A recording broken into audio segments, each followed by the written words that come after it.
Bonjour à tous et bienvenue dans ce nouvel épisode de Bavardage. Alors, beaucoup m'ont demandé, mais Lucas, c'est fini les bavardages? C'était juste pendant le premier confinement? Non, normalement, ça devait être plus long que ça, mais il y a eu beaucoup de choses qui se sont passées fin de cette année. Mais bonne résolution de 2021, je recommence les bavardages. Pourquoi? Tout simplement parce que beaucoup m'ont remercié de leur avoir présenté des personnes. Vous savez, moi, j'adore ça. C'est mon métier de connecteur. J'adore mettre les gens en contact. Et surtout, j'aime aussi montrer les personnes qui, pour moi, sont des entrepreneurs optimistes. C'est des gens qui sont tournés en fait vers les solutions plutôt que les problèmes. Et donc, vu la réaction qu'il y avait, vu moi le bien que ça me donne de pouvoir faire ce genre de choses, c'est parti. On recommence. On est parti pour une nouvelle édition. Et aujourd'hui, c'est Aurore qu'on reçoit. Tout d'abord, Aurore, bonjour à toi. Bonjour Lucas.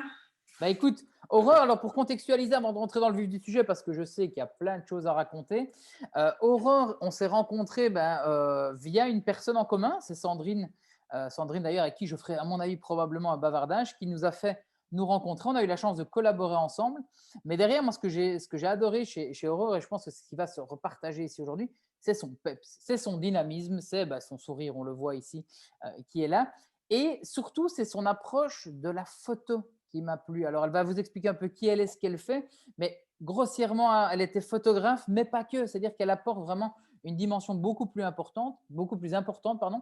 Et dans cette vidéo, dans ce bavardage, on va discuter de pourquoi l'image est-elle importante pour un business.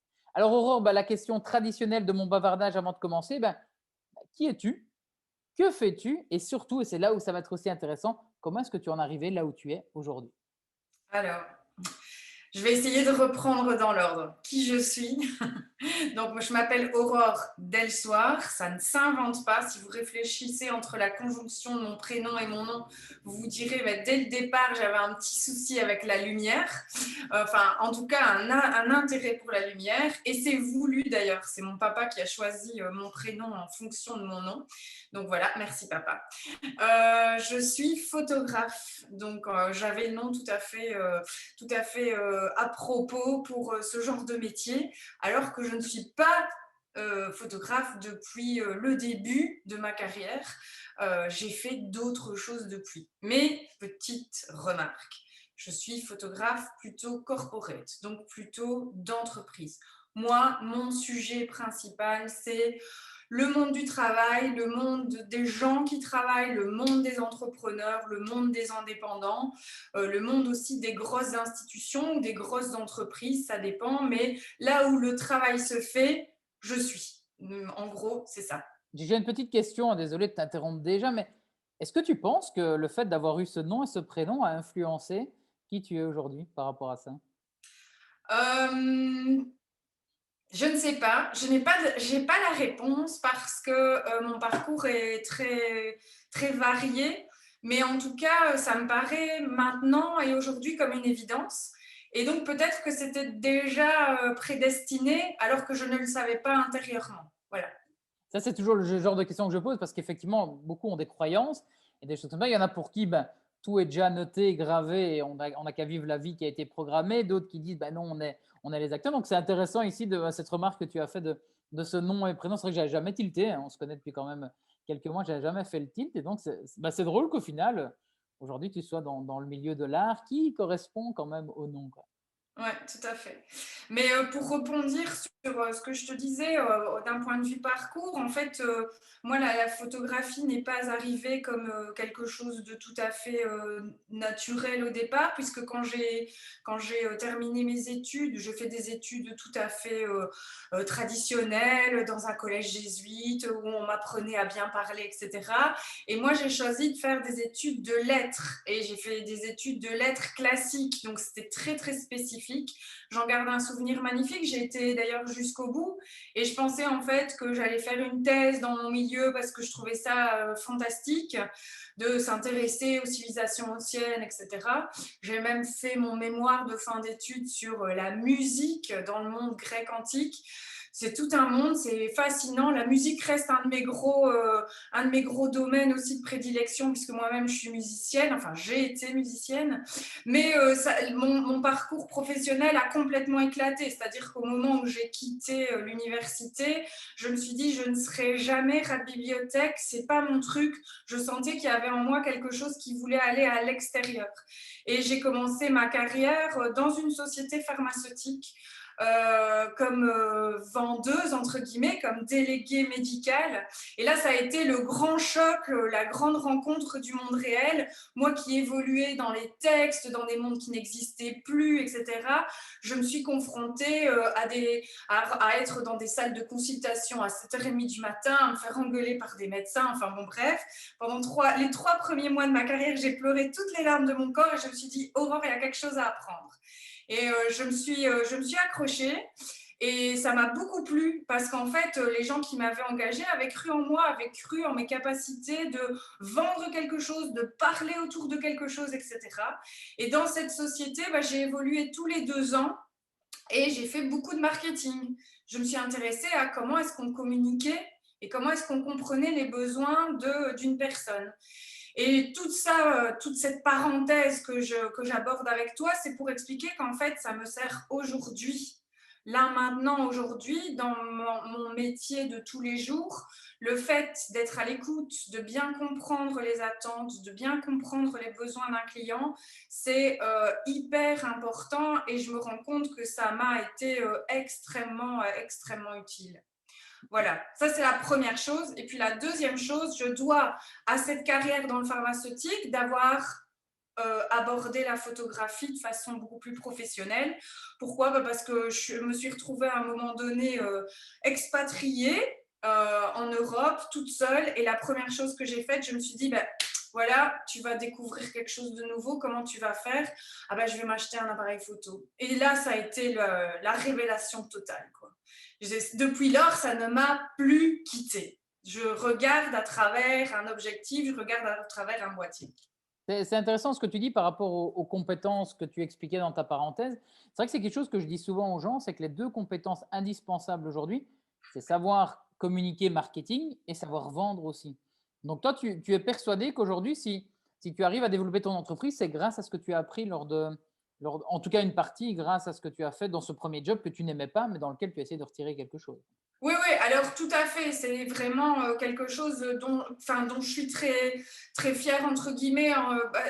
Je suis toujours à retirer ce qu'il y a de positif d'une expérience qui au début était complexe pour moi, mais j'aimais bien ce que je faisais, mais je me lassais vite. Mais ce qu'il y a, c'est que j'en ai retiré vraiment énormément. Et puis ce qu'il y a, c'est que globalement, c'est que au niveau de la communication, au niveau du marketing, on n'utilise pas beaucoup ces mots-là dans ce milieu-là, mais on essaie, c'est toujours les mêmes ficelles qu'on tire.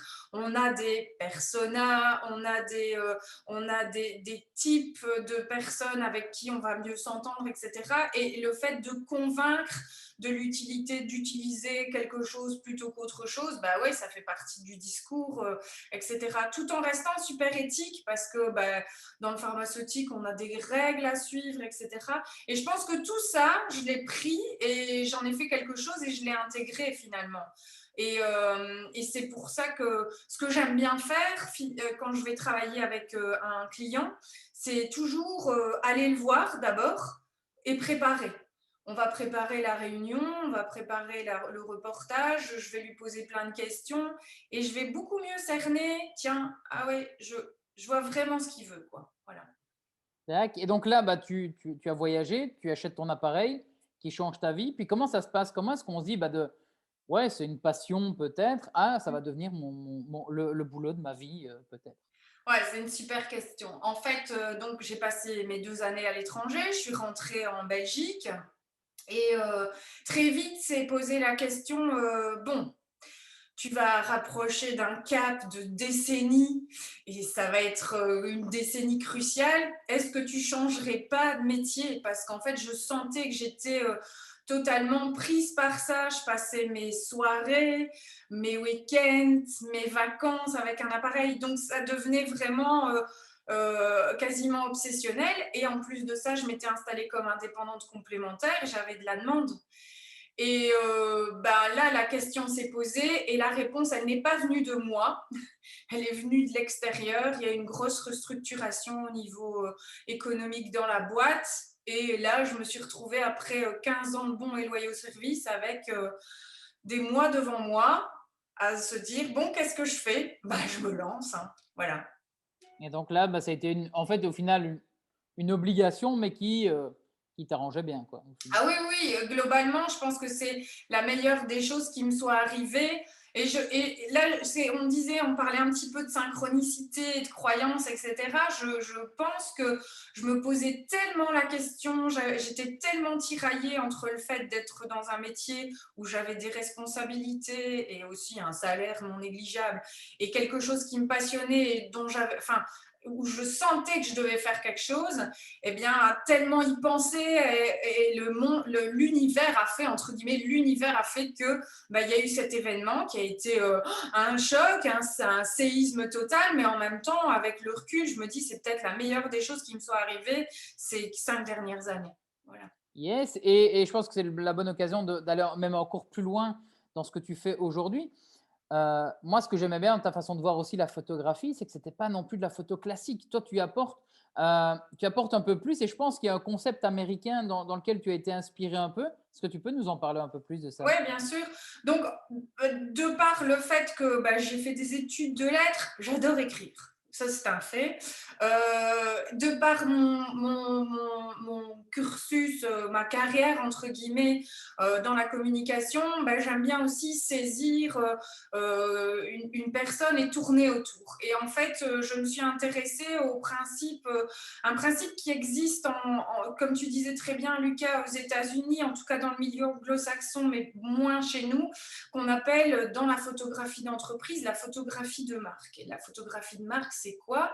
Eh bien, c'est tourner autour d'une activité, tourner autour d'un indépendant, tourner autour d'une entreprise, quasiment à 360 degrés, et prendre des clichés qui sont des clichés clés et qui racontent des histoires.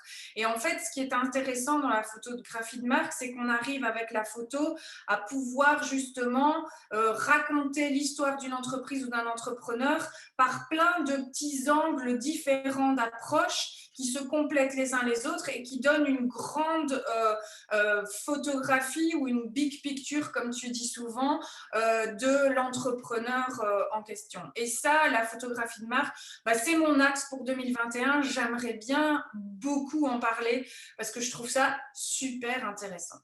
C'est quoi l'objectif de cette photographie de marque pour un entrepreneur? On en discutait un peu avant. Toi, tu as 3 façons de travailler avec une personne et chaque façon de travailler avec un différent type de client, c'est un objectif derrière qui est différent. Est-ce que tu peux nous expliquer?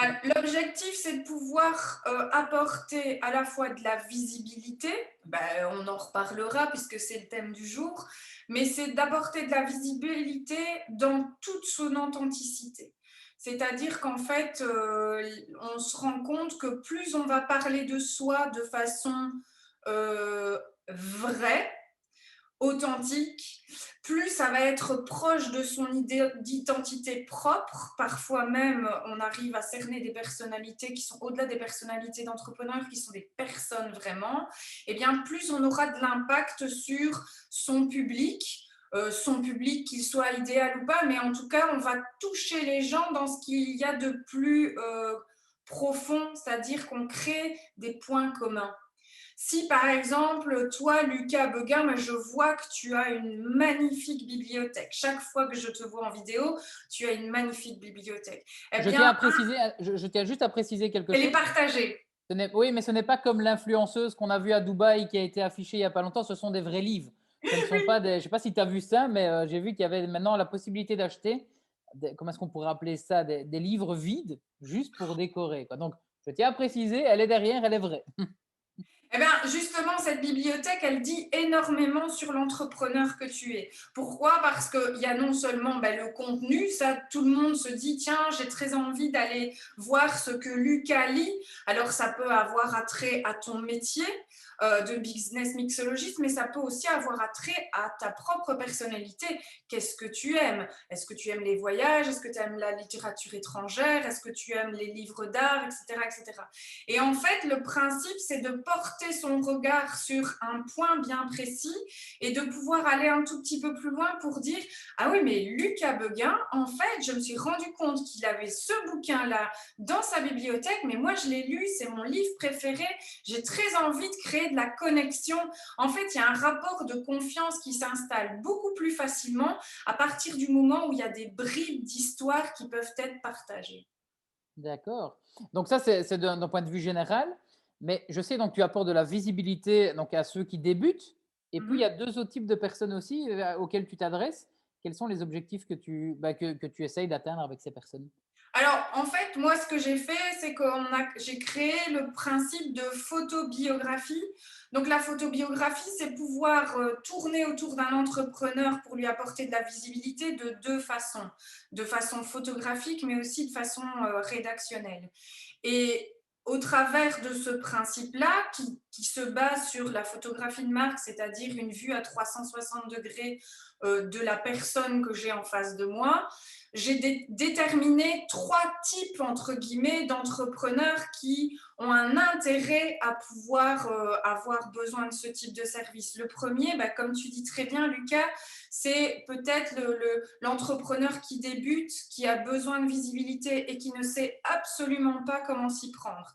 Je n'ai pas de photo de moi, je n'ai pas de photo de mon activité et je ne sais pas parler de moi.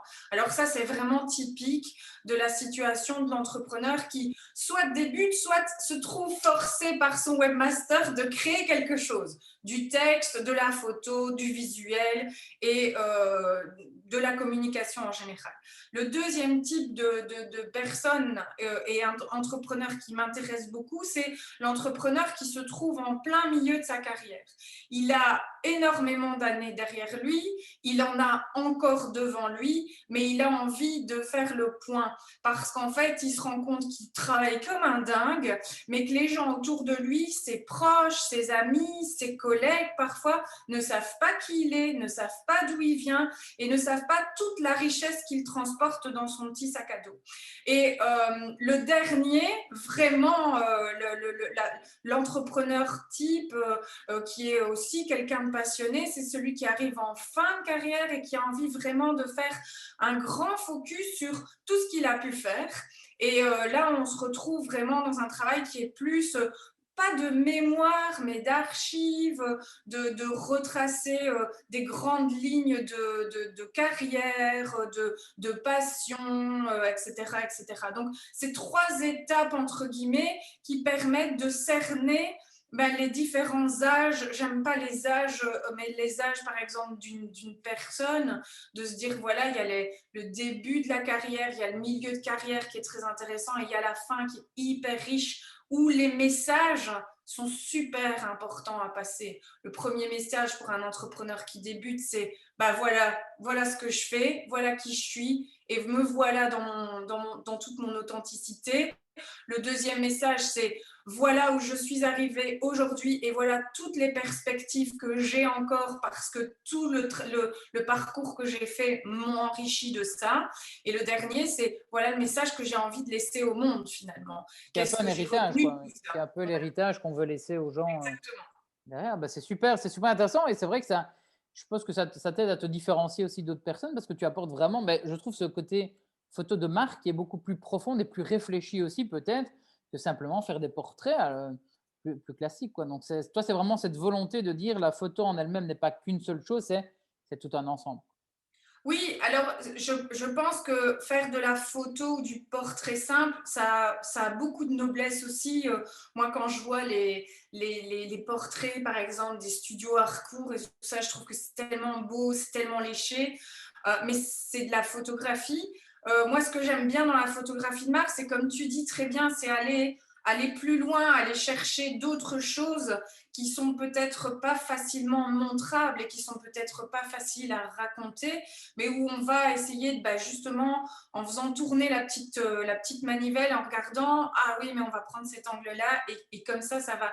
En fait, on prend des façons différentes d'illustrer un récit ou d'illustrer un parcours, quoi. Et c'est ça, enfin, moi, je trouve que c'est ça qui est fascinant. Les histoires des gens sont juste hallucinantes la plupart du temps. Ah, ça, je te rejoins, hein. Souvent, on ne sait pas le dixième des histoires des gens parce que ils se disent ça n'intéresse pas les gens. Et puis quand on s'en rend compte, ouais, des fois, il y a des belles histoires. D'ailleurs, on se connaît depuis quelques mois. Je n'avais pas la partie où tu travaillais avant comment dire, dans une autre agence avant de te lancer comme photographe. Donc, on en apprend tous les jours et c'est très enrichissant. On va rentrer dans le vif du sujet maintenant et on va parler de l'image. En quoi est-ce que l'image est importante pour un business? Ça, c'est la question sur laquelle on s'est mis d'accord pour se poser aujourd'hui. Et donc, pour toi, pourquoi est-ce que l'image, alors l'image de manière générale, hein, là, on n'est pas sur la photo, mais l'image est importante pour un business? Il y a plusieurs raisons. Il y a une raison qui est totalement biologique et qui est liée au sens humain. Euh, nos choix, quels qu'ils soient, et donc des choix commerciaux, des choix de vente, etc., sont liés à 90% à ce qu'on voit.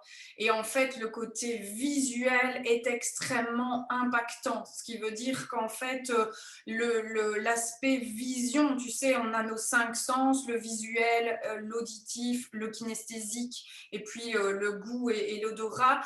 Dans nos 5 sens, la plupart du temps, on décide avec nos yeux plus qu'on décide avec nos oreilles. D'ailleurs, je ne sais pas si tu sais, mais on retient 2 fois plus visuellement qu'on ne retient à l'audition, ce qui veut dire aussi que certaines personnes ont plus d'intérêt à lire un article de blog, etc., que de l'écouter ou bien de renforcer l'écoute par la lecture. Et c'est souvent pour ça d'ailleurs que dans les communications d'entreprise, on a le blog qui est en renfort du podcast. C'est toujours très intéressant de savoir ça.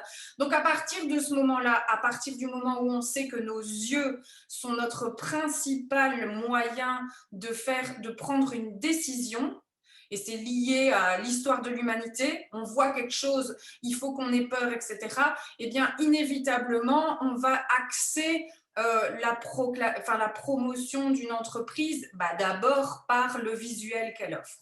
Voilà. D'accord. Et donc, toi, maintenant, tu accompagnes maintenant les entrepreneurs et entreprises depuis quelques temps. Quelles sont pour toi les trois, peut-être, trois plus grosses erreurs auxquelles tu fais face par rapport aux gens et leur image? Ouais. Alors, la première chose que je remarque énormément, mais en fait, c'est toujours lié à la même peur. Les gens n'osent pas. Les gens n'osent pas se montrer. Les gens n'osent pas se montrer comme étant à la source d'une activité. J'explique.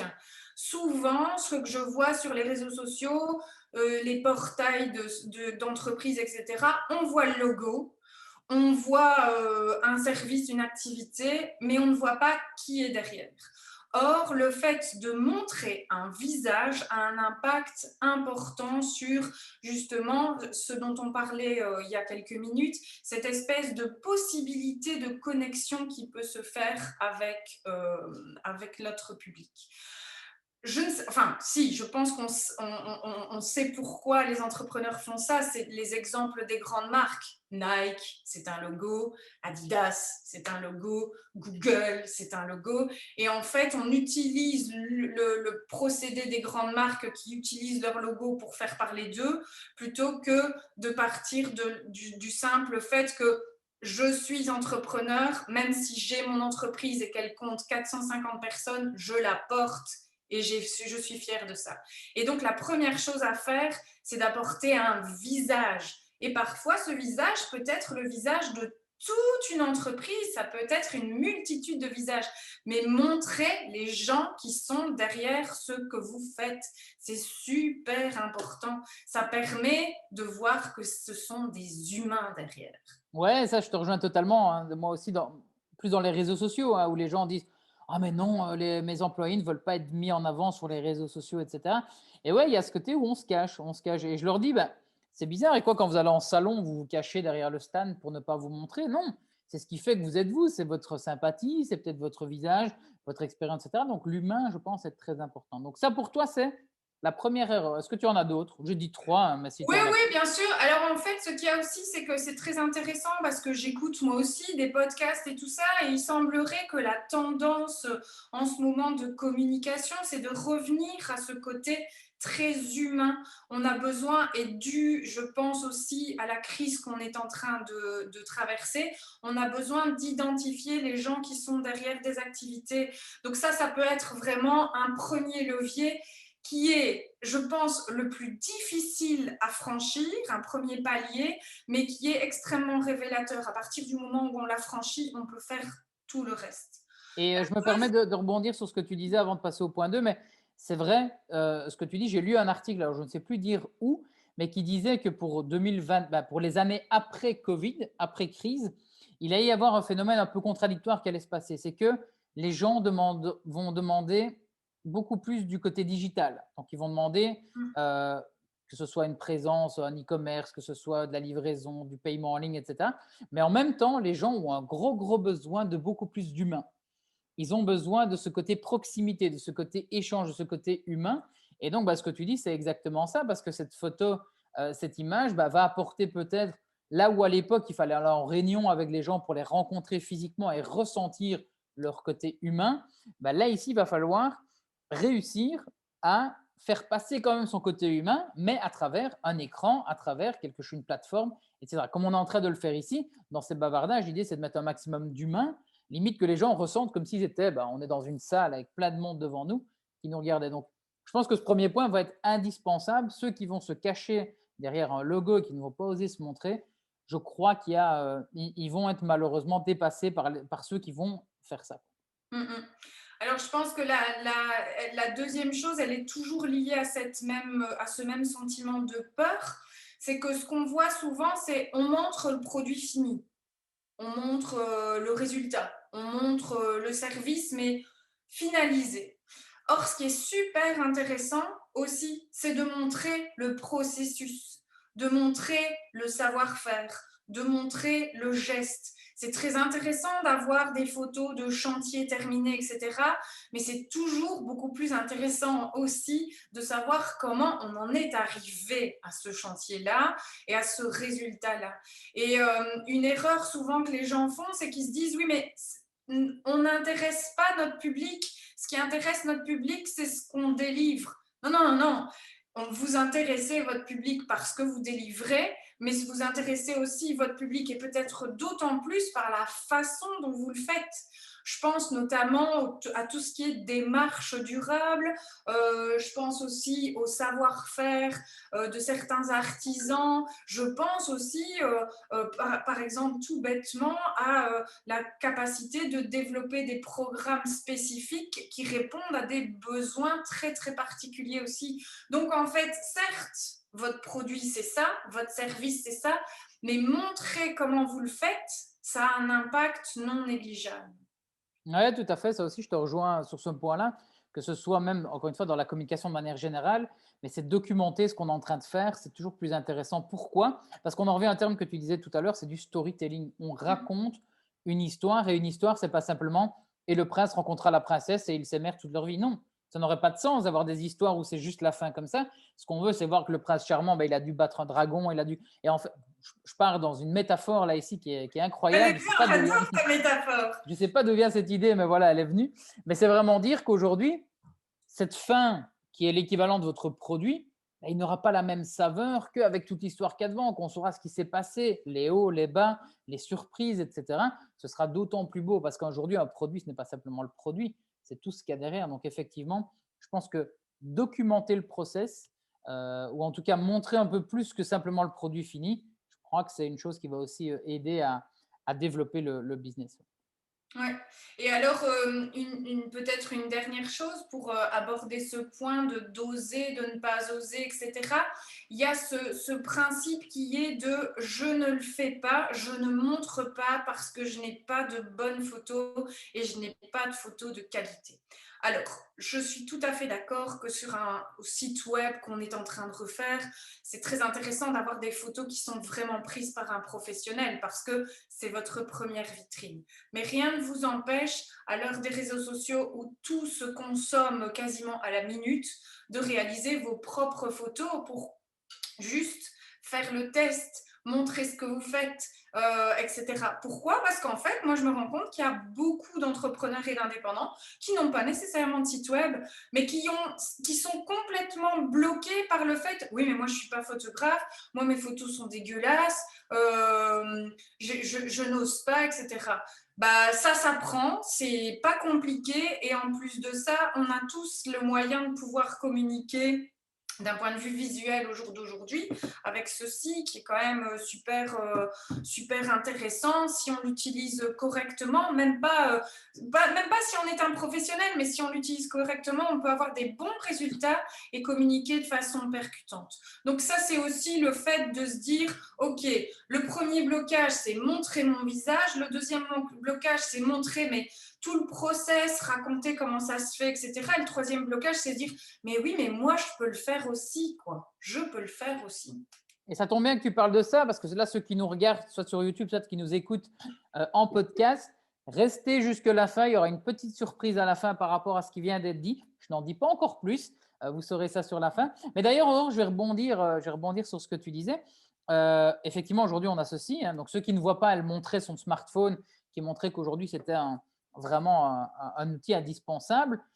Est-ce que tu aurais un conseil à donner pour quelqu'un qui aujourd'hui nous écoute, qui est soit dans son business, soit dans son entreprise, qui doit faire des photos, mais qui n'ose pas? Quel serait le conseil que tu donnerais? Alors, avec cette idée toujours du smartphone, donc là, on ne parle pas des belles photos, peut-être portraits, etc., qui sont toujours nécessairement à réaliser par un photographe, mais là, ici, imaginons, j'ai une communication à faire sur les réseaux sociaux, etc. Est-ce que tu aurais un conseil à donner aux personnes qui nous regardent ou qui nous écoutent? On va prendre le simple fait de te voir ici en real life et en formation. Tu pourrais très bien te dire, moi Lucas, j'ai envie de me montrer en train de réaliser une vidéo et je sais pas, j'ose pas le faire.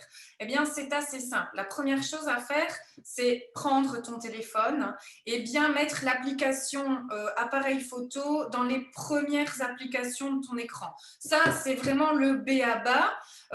Avec le fait, et ça j'insiste toujours dessus parce qu'en fait ça évite 90% des photos plutôt ratées, vérifiez que votre lentille est propre. Non seulement votre lentille, mais aussi votre écran. Pourquoi? Parce que là, Lucas, tu vas faire tu vas faire ton propre selfie. Et le fait de faire un selfie, la lentille avant, elle doit se trouver sur un écran qui est plus ou moins propre, on va dire ça comme ça. Mais c'est la première chose la plus évidente qui existe, mais en tout cas, c'est celle qui va faire que déjà, tu ne vas pas avoir une photo floue, graisseuse, pas à la hauteur de ce que tu veux imaginer. Alors, j'ai une petite question avant que tu continues. Il paraît, c'est ce que j'ai entendu, que ici, l'arrière, donc pour prendre les photos, faisait des meilleures qualités que la lentille avant. Oui, tout à fait. Donc en fait, les deux lentilles de l'arrière sont beaucoup plus adaptées à la photo. Le principe de la lentille avant pour le selfie, c'est quelque chose qui n'est pas super efficace, surtout dans des conditions difficiles comme une fin de journée, des photos pendant la soirée, des choses comme ça. Donc il faut toujours utiliser le selfie quand on a une belle luminosité, comme aujourd'hui par exemple. Ça peut être très sympa. En plus de ça, le problème de la lentille avant, c'est qu'elle déforme assez fort les visages. Donc, il ne faut pas en faire une utilisation excessive parce qu'on va finir par penser qu'on a un très long nez.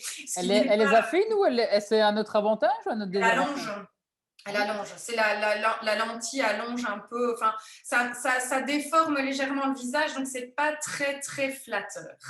C'est vrai. Ah, quoique. Tu te trouves mieux sur le selfie. Ça Donc dépend la prise, des fois ça dépend l'axe. C'est la première chose. Donc, bien nettoyer votre lentille, faire en sorte… Alors, si vous pouvez faire la photo par quelqu'un d'autre, c'est toujours préférable. Mais si vous ne pouvez pas, allez-y. De toute façon, foncez. Ça n'est qu'un petit moment dans votre histoire d'entrepreneur. Personne ne vous en voudra pour ça.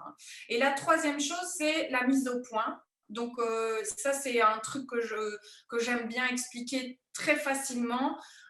On met le cadrage dans son téléphone portable. En mode photo, il existe la possibilité de faire apparaître le cadrage. Je ne sais pas si on le voit ici. Ouais. Pas trop, ouais.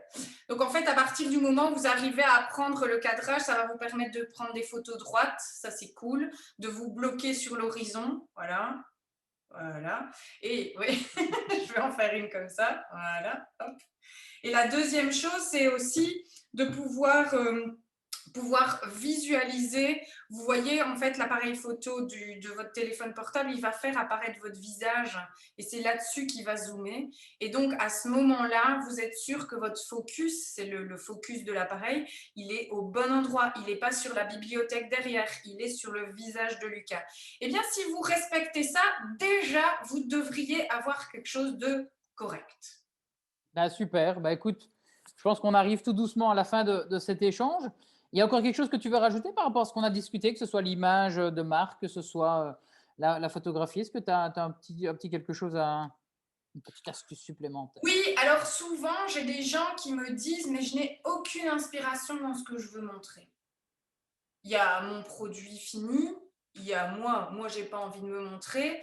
Qu'est-ce que je peux montrer de mon activité? Et alors là, je dis, pardon, vous ne savez pas ce que vous allez montrer. En fait, ce qui se passe, c'est que la plupart des entrepreneurs n'ont pas la conscience que ce dans quoi ils vivent au quotidien, leur monde, leur environnement, c'est quelque chose de tout à fait spécifique. Et c'est quelque chose qui suscite une curiosité énorme de la part de leur public. Et on est tellement habitué à fonctionner dans notre quotidien, à voir les mêmes choses, etc., qu'on ne se rend plus compte du côté, allez, non pas anecdotique, mais insolite de ce qu'on peut faire au quotidien. Et là, en fait, le conseil, c'est de regarder votre univers comme si vous le voyiez pour la première fois. De regarder votre univers de travail comme si, par exemple, vous acceptiez un stagiaire et qu'il venait faire une première journée chez vous.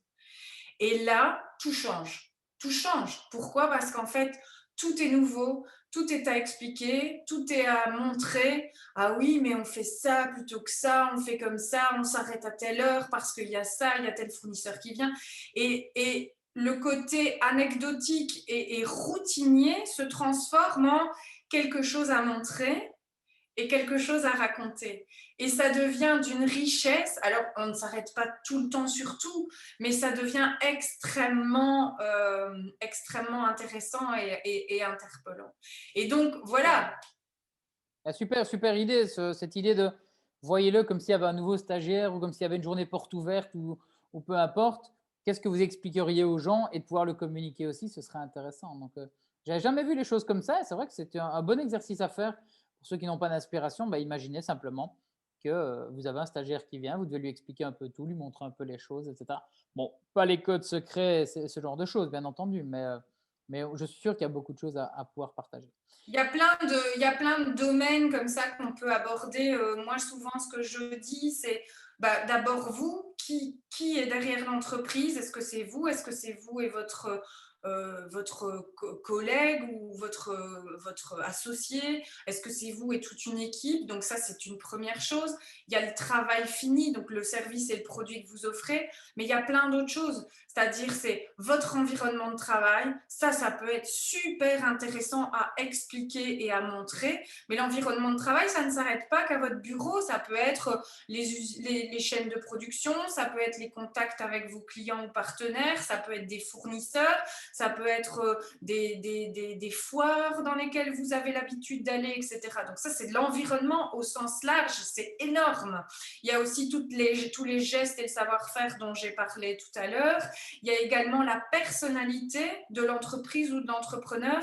Est-ce que c'est une entreprise où on pratique régulièrement des activités sportives sur le temps de midi? Est-ce que vous êtes un entrepreneur qui avait par exemple des activités en dehors de votre entreprise qui sont à but associatif, etc. Tout ça est très intéressant. Et puis, plus on va aller comme ça dans la recherche du détail, plus on va arriver sur des points concrets comme des valeurs. c'est quoi les valeurs de l'entreprise? Et puis finalement, ben, on y va par petit à petit en regardant tout ce qui fait le monde de cet indépendant, de cette entreprise ou de cette activité, quoi.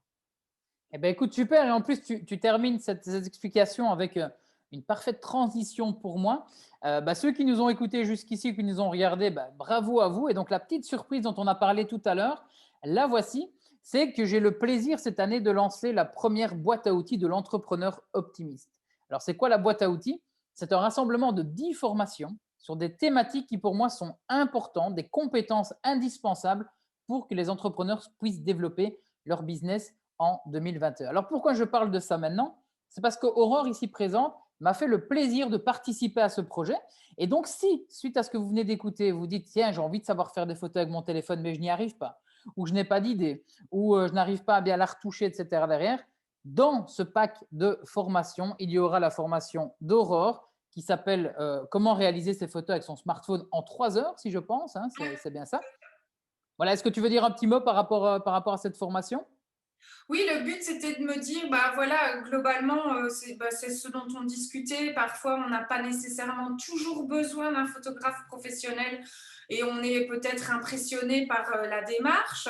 Bah, la première étape, c'est d'utiliser ce qu'on a sous la main et ce qu'on a sous la main, c'est son smartphone. Et j'ai conçu la formation justement dans cette optique-là, c'est de se dire, allons-y vite, quels sont les basiques que vous devez avoir pour pouvoir réaliser des choses correctes. Et puis après, on va de plus en plus loin sur les inspirations quand vous êtes au travail, qu'est-ce que vous prenez en photo, qu'est-ce que vous ne prenez pas, pourquoi, etc. Et alors surtout, et ça c'est mon petit dada, c'est comment est-ce qu'on donne à ces photos un rendu vraiment qui soit quasiment personnalisé. Comment est-ce qu'on fait en sorte que quand on poste quelque chose, on se dit ah mais c'est cet entrepreneur-là, ah mais c'est cet indépendant-là, je le reconnais parce que ces photos, elles ont leur specific touch, quoi. Et là, il y a plein de choses à faire, c'est très très chouette, mais c'est une étape encore un peu plus loin, mais ça permet aussi de s'amuser vraiment beaucoup, quoi. Voilà. Donc, si ça vous parle, ce qui vient d'être dit, il y a un lien dans la description juste ici en dessous pour ce pack, cette boîte à outils de 10 formations. Alors, dans les autres sujets, vous aurez comment créer sa chaîne YouTube, qu'est-ce que j'ai d'autre, comment prendre la parole en public, comment vendre, atelier marketing et vente. Enfin, il y a plein de sujets qui sont pour moi les indispensables pour un entrepreneur en 2021. Le total de ces formations, c'est normalement plus de 2 000 euros. Mais la grande exclue, et tout le monde ici a accepté de participer à ça, c'est que pendant une semaine, donc du 8 février au 12 février minuit pile, la boîte à formation sera à un prix exclusif. Donc si ça vous intéresse, regardez dans la description, que ce soit de la vidéo YouTube ou du podcast que vous écoutez, il y aura le lien. Après le 12 à minuit, ce sera remis au prix normal. Donc profitez de vraiment cette offre exceptionnelle. C'est un cadeau que me font les 9 autres formateurs. C'est un cadeau qu'on veut vous faire. C'est un prix unique pendant une semaine. Après, c'est fini. Un entrepreneur, c'est quelqu'un qui sait aussi prendre les opportunités. Donc, je compte sur vous. Vous n'allez pas le regretter. Mais voilà, Aurore, qui clôture notre super discussion. Alors, une chose que je propose toujours à mes invités, c'est qu'il leur reste une minute. Ils ont une minute pour dire ce qu'ils veulent. Donc, si c'est comment vous les retrouver, comment est-ce qu'on peut te contacter, si tu veux donner encore un conseil, tu as une minute pour toi pour clôturer. Et voilà, là, dans 3, 2, 1, la parole est à toi. Ok, ah ben voilà, si vous voulez me retrouver, c'est très simple, vous tapez mon nom bizarre, donc Aurore Delsoir, et vous allez tout de suite tomber sur mon site internet. Il y a un formulaire de contact, mais ne fût-ce que pour discuter, pour poser des questions. Je suis toujours la balle au bon pour répondre aux questions des gens qui me suivent. Évidemment, j'ai une page Facebook, une page sur LinkedIn, une page Instagram où je poste des choses différentes et en fonction aussi du public qui est ciblé par rapport à ça. Mais en tout cas, ça me ferait super plaisir d'échanger avec vous par rapport à la vidéo, par rapport aux questions que vous pourriez avoir. C'est toujours très intéressant pour moi de rencontrer des gens qui se posent des questions questions et qui sont curieux. Donc, soyez curieux, allez sur le site, envoyez-moi vos petits mots, vos petites questions, vos petites remarques et j'y répondrai avec grand plaisir. Et merci à toi, Lucas, pour l'invitation. C'était super d'échanger à ce propos qui est quand même extrêmement vaste et dont je pourrais parler pendant des heures, mais bon, voilà. On est limité par le temps, effectivement, mais merci à toi. Comme je dis, tous les liens d'Aurore sont en bas dans la description. Allez vous amuser dans la description, il y aura tout ce dont vous avez besoin. Ici, qui clôture ce nouvel épisode de bavardage.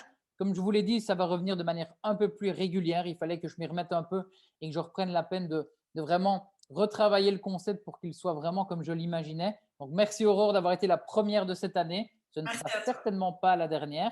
Si vous avez la moindre question, le moindre commentaire, il y a les commentaires ici en dessous. N'hésitez pas à poster votre question, à mettre votre remarque. Vous êtes entendu. On va répondre à tout. Aurore répondra à tout. Vous avez entendu, elle adore faire ça. Donc, n'hésitez pas. Je vous souhaite à tous une excellente journée et on se retrouve pour la prochaine vidéo. À bientôt. Bye.